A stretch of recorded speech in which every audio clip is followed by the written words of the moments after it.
Bueno, ahora sí, saludamos a todos, muy buenas noches, nuevamente con ustedes desde el Lecabel Torá, hoy sábado de noche. Estamos preparados ya para introducirnos al libro de Mishlei. No sé hasta dónde llegaremos, pero vamos a comenzar como siempre desde el principio. Y teniendo en cuenta las palabras y teniendo en cuenta la introducción que hemos hecho, todo lo que significa este libro de Mishlei, este libro de parábolas y proverbios. Las parábolas y proverbios de Shelomó, hijo de David, rey de Israel. Nos dice el primer texto que nos encontramos al abrir el libro de Mishlei, o el libro de proverbios más conocido por nosotros, en el capítulo 1, versículo 1. Y este libro se llama Mishlei, parábolas, porque muchas de las enseñanzas contenidas en él fueron dichas de esta manera, aunque también incluyen proverbios. Y los jajamín, o sea, los sabios, nos enseñan y nos enseñaron que la persona no debe tomar a la ligera las parábolas, ya que gracias a ellas el individuo puede llegar a entender las palabras de la Torá. ¿Sí? Ellos mismos ejemplificaron esto por medio de una metáfora. Un rey perdió una perla y finalmente la halló gracias a una insignificante vela. Asimismo, por medio de parábolas, ¿sí?, se puede llegar a comprender las palabras de la Torá. Y vemos que la Torá se comparó a la oscuridad, porque es oscura para aquel que no la entiende. La perla simboliza las lecciones profundas de la Torá. Ahora, por medio de la parábola se puede encontrar gran sabiduría. ¿Sí?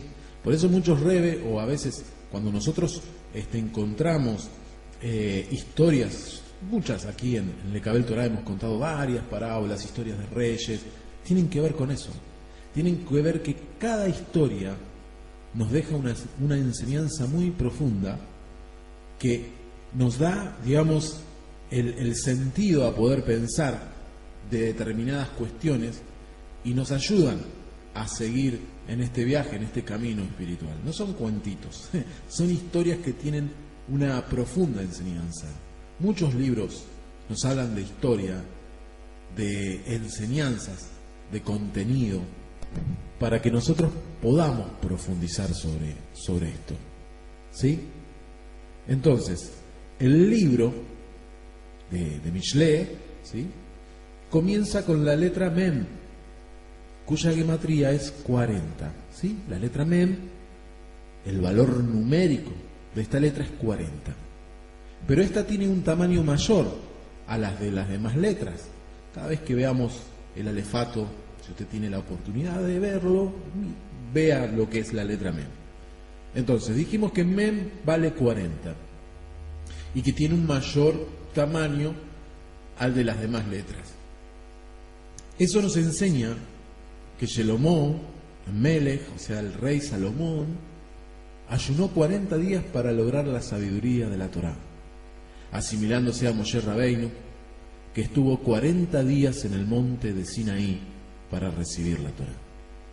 Cuando tengamos en cuenta de quién provienen las enseñanzas, las sabremos apreciar correctamente. Por eso, este libro nos ilumina sobre el autor. ¿Sí? Era Salomón el rey, ¿sí?, o más bien, el rey Salomón. Por eso comienza, nos está describiendo, dice, las parábolas y proverbios de Salomón, hijo de David, rey de Israel. ¿Sí? Tenemos tres connotaciones. El más sabio de los hombres. Además, reposó sobre él el espíritu de Hashem. De esas fuentes obtuvo sus conocimientos. Nos dice que es hijo de David, es decir, su inteligencia también provenía de sus antepasados y nos legó esa característica. Finalmente, este pasuk dice rey de Israel. Su sabiduría también emanaba de su experiencia como rey de un pueblo sabio y discernidor. Además, estaba rodeado de eruditos. El pasuk número 2 del capítulo número 1 nos dice que esto nos sirve a nosotros para adquirir sabiduría y musar y entender dichos juiciosos. Musar viene a ser lo que es ético, lo moral, para que podamos adquirir ética, moral, juicio, podemos decir también, para que sepamos entender, dice, dichos juiciosos. Esta es la frase introductoria de todo el libro. Su meta, ¿qué es? Enseñarnos Jokmah, ¿sí? Enseñarnos sabiduría para que la adquiriéramos, para adquirir. Y en este contexto, nosotros sabemos, sabiduría se refiere a Jokmah, se refiere a la buena conducta como la que poseen los verdaderos sadiquín. Musar es mostrar lo feo del camino de los malvados, ¿sí?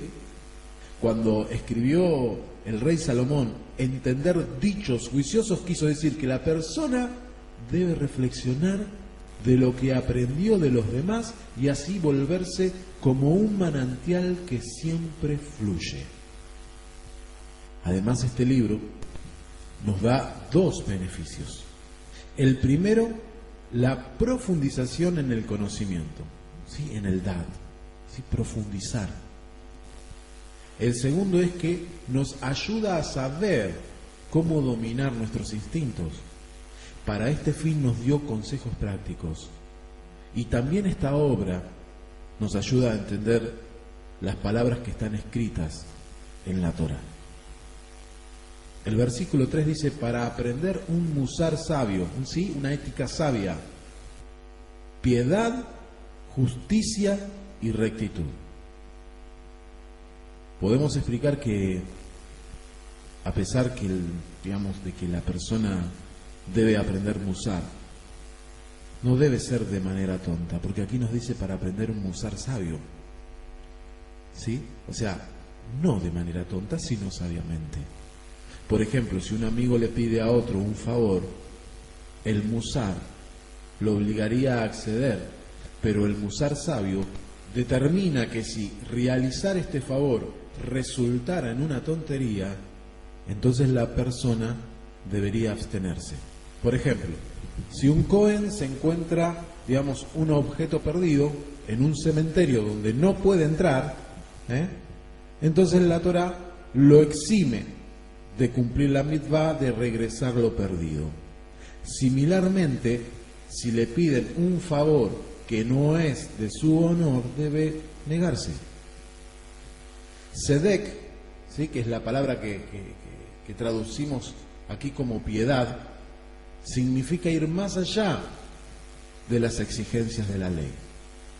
Justicia es precisamente hacer lo que ordena la ley, es decir, hay ocasiones en las que se debe actuar más allá de lo que la ley obliga.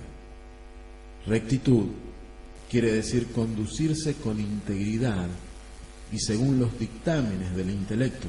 Cuando no existe una obligación por parte, digamos, de la corte rabínica, y hay situaciones en las que el individuo está realmente exento de pagar o hacer alguna cosa, pero los jajamín, ¿sí? Los sabios, recomiendan hacerlo para cumplir con la obligación de acuerdo a la corte celestial. En el versículo 4 se nos habla que es para proveer astucia a los simples y comprensión y capacidad de proyecto al joven. Fíjense la descripción de este texto. Quizás no coincida la versión que estamos poniendo en pantalla, pero yo estoy leyendo la versión que está traducida del hebreo y que tiene, digamos, la connotación que le da el sentido por ahí más fiel. Para proveer astucia a los simples y comprensión y capacidad de proyecto al joven. Y este pasuk y el siguiente nos dicen que todo tipo de personas se beneficiarán con este libro. ¿Por qué? Porque es para proveer astucia a los simples y comprensión y capacidad de proyecto al joven. El simple es aquel carente de experiencia y aprendizaje, quedando así expuesto a todo tipo de influencia. Astucia, en este caso, quiere decir astucia ética, con la cual poder aprender autocontrol. Rashi explica que, digamos, en este contexto, el joven es aquel que todavía no ha aprendido nada. Y también podemos explicar que se refiere a un joven en años, literalmente, quien actúa sin comprensión ni pensamiento previo. Entonces, aprendemos que este libro también ayudará al joven a adquirir estas virtudes y no continuará obrando sin pensar. Finalmente, tener premeditación es justamente idear un proyecto de cómo debe conducirse la persona que quiere mantenerse en su decisión de actuar correctamente. Que escuche el sabio y aumente su estudio, y que el entendedor adquiera ardides. Nos dice el capítulo 1, el versículo 5. Es decir, este libro no solo será útil para aquellos que son faltos de comprensión, sino que también lo será para los sabios y entendedores. Aumentará el sabio su estudio, porque al profundizar sobre las virtudes del estudio de Torá, que están enumeradas en este libro, ¿sí? Que es el libro de Mishlei que estamos analizando. Es interesante esto, ¿sí? Entonces, que escuche el sabio y aumente su estudio, y que el entendedor adquiera ardides, ¿sí? Tendrá un gran deseo de incrementar sus conocimientos, y no se apartará de los jajamín para beber así ávidamente sus palabras. Los ardides lo ayudarán a saber cómo salvarse de los tontos y simples y de sus persuasiones. Alternativamente, el entendedor obtendrá estrategias para poder reprochar a sus semejantes sin avergonzarlo. En cambio, le contará alguna parábola y así comprenderá, ¿sí? Parábolas que pueden enseñar. Entonces, la estrategia sigue siendo que escuche el sabio y aumente su estudio, y que el entendedor adquiera ardides. Para entender la parábola y la moraleja, las palabras de los sabios y sus enigmas, nos dice el versículo 6 del capítulo número 1. Y Rashi explica que se debe poner atención a los pesukim y comprender tanto la parábola como a lo que se refiere. Y podríamos decir como comparación que la cáscara es tan buena como el fruto mismo. Y trae como ejemplo la exhortación de alejarse de la mujer extraña, ¿sí? Que aparece luego más adelante en el capítulo 2, que alude a la herejía, ¿sí? Pero también el hombre se debe cuidar de no acercarse a una mujer mala, literalmente. Y de esta manera, este libro posee varios grados de entendimiento.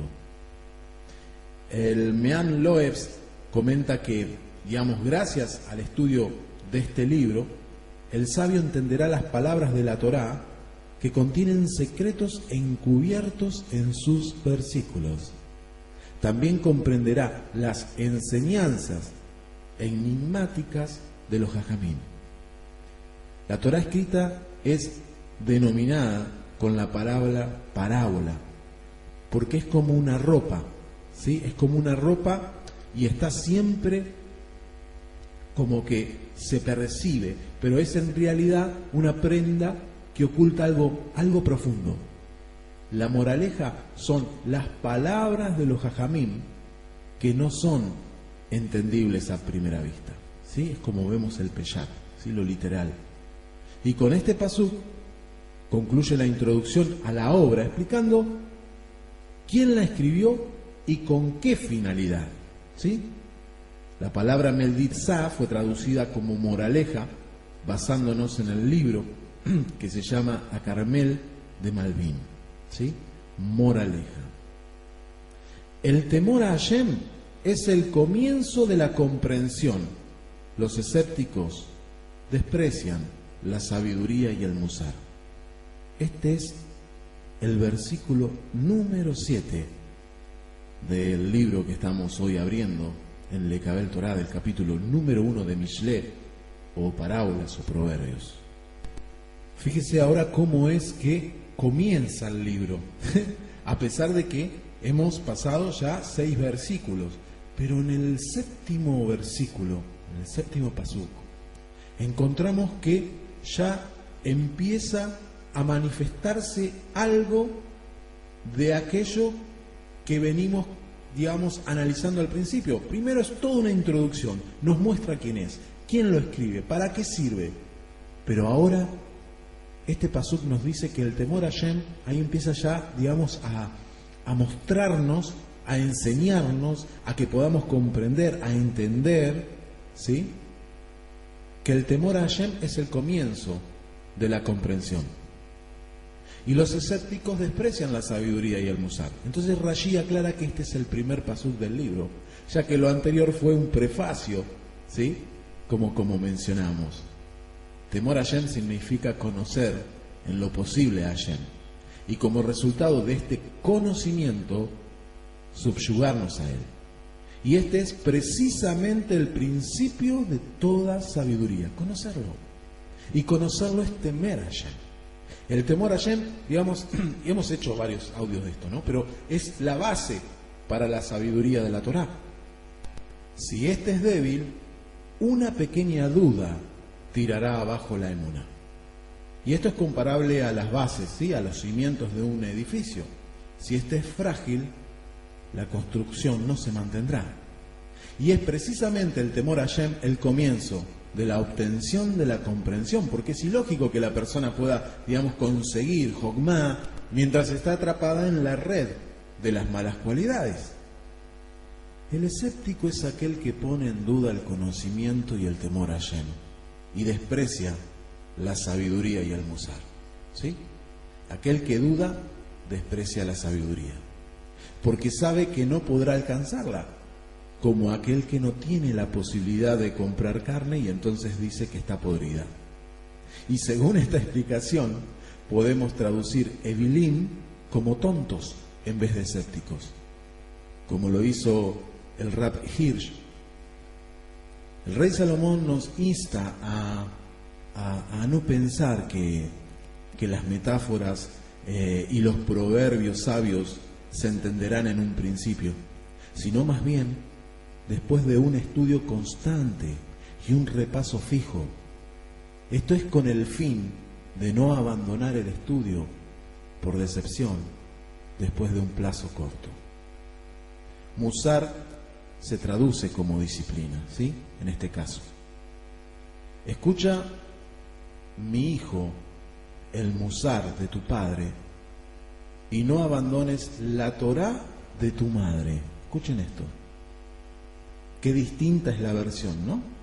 Escucha, mi hijo, el musar de tu padre, ¿sí?, la disciplina, y no abandones la Torá de tu madre. El Metzudat David explica que el individuo debe, digamos, aceptar la disciplina del padre, porque seguramente él desea el progreso del hijo. Y el famoso Gaón de Vilna, que hemos hablado mucho de él, gran cabalista, comenta que junto con el pasuk anterior que menciona, ¿no?, el temor a Hashem o el temor al cielo, este pasuk exhorta a honrar a los padres, de manera que la persona tiene que cumplir sus obligaciones con sus 3 progenitores: Hashem, el padre y la madre, ¿sí? O sea, el motivo por el cual empezó el rey Salomón sus lecciones con la indicación de hacer caso a los padres es porque ellos son quienes siembran el fundamento del musar en el niño, ya desde pequeño, y solo después éste podrá obtener el musar de la Torá. Y Rashi explica que el musar del padre se refiere a la Torá escrita y oral, refiriéndose como padre a nuestro Padre Celestial. La enseñanza o Torá de la madre, que aquí se traduce como y no abandones la enseñanza de tu madre o no abandones la Torá de tu madre, es una alusión a las ordenanzas de los jajamín, de los sabios. quienes hicieron una barda a la Torá, es decir, prohibieron varias cosas que la Torá permite con el objetivo de que la persona no llegue a traspasar algunas de sus leyes. De ahí el nombre barda o valla que se usa comúnmente en lo que es la literatura rabínica.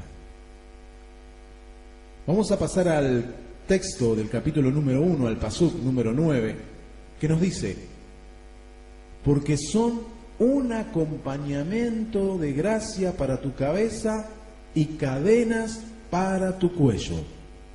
Pero para analizar este pasuk, vamos a hacer una pequeña pausa musical. Llevamos casi 20 minutos en el Lekabel Torah y agradezco a todos los presentes por hacernos compañía, por poder brindar y poder seguir hablando de las hermosas emanaciones que Akadosh Baruj Hu nos brinda a través de las enseñanzas hoy del rey Salomón. Ya volvemos.